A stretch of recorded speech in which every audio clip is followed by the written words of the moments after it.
பிரதமர் நரேந்திர மோடி அமெரிக்க அதிபர் Donald Trump சந்திப்பு வரும் 13ஆம் தேதி நடைபெறுகிறது. இது சர்வதேச அளவில் முக்கியத்துவம் வாய்ந்ததாக பார்க்கப்படுகிறது.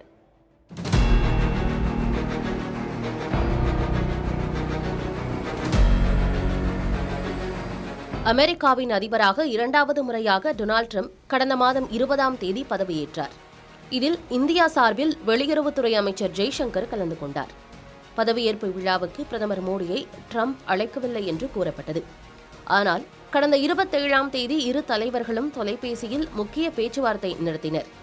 இதன் பிறகு செய்தியாளர்களிடம் பேசிய டிரம்ப், அமெரிக்கா இந்தியா இடையே நல்லுறவு நீடிப்பதாகவும் பிப்ரவரி மாதம் வெள்ளை மாளிகைக்கு பிரதமர் மோடி வருவார் என்றும் தெரிவித்தார்.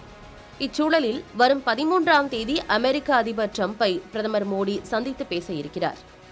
அன்றைய தினம் இரவு டிரம்ப் சார்பில் மோடிக்கு சிறப்பு விருந்து அளிக்கப்படுகிறது.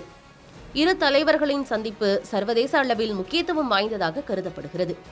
இந்த ஆண்டு இறுதியில் இந்தியா முதல் முறையாக நடத்தும் குவாட் மாநாடு குறித்தும், சட்டவிரோதமாக அமெரிக்காவில் குடியேறிய இந்தியர்களை திரும்ப அழைக்கும் விவகாரம், மேற்கு ஆசிய மற்றும் யுக்ரைனின் நிலைமை உள்ளிட்ட உலகளாவிய பிரச்சினைகள் பற்றியும் இரு தலைவர்களும் பேசுவார்கள் என்று எதிர்பார்க்கப்படுகிறது.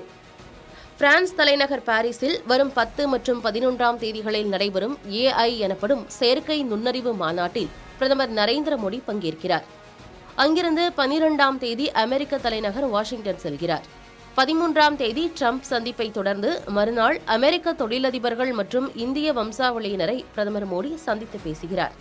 அமெரிக்க அதிபராக டிரம்ப் மீண்டும் வெற்றி பெற்ற பிறகு அவருடன் பேசிய டாப் 3 உலக தலைவர்களில் பிரதமர் நரேந்திர மோடியும் ஒருவர்.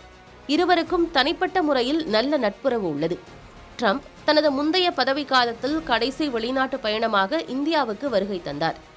ஹூஸ்டனில் கடந்த 2019ஆம் ஆண்டு நடந்த ஹவுடி மோடி நிகழ்ச்சியிலும், அகமதாபாத்தில் 2020ஆம் ஆண்டு நடைபெற்ற நமஸ்தே டிரம்ப் நிகழ்ச்சியிலும் இரு தலைவர்களும் ஆயிரக்கணக்கான மக்கள் மத்தியில் உரையாற்றினர். புதிய தலைமுறைக்காக GS பாலமுருகன்.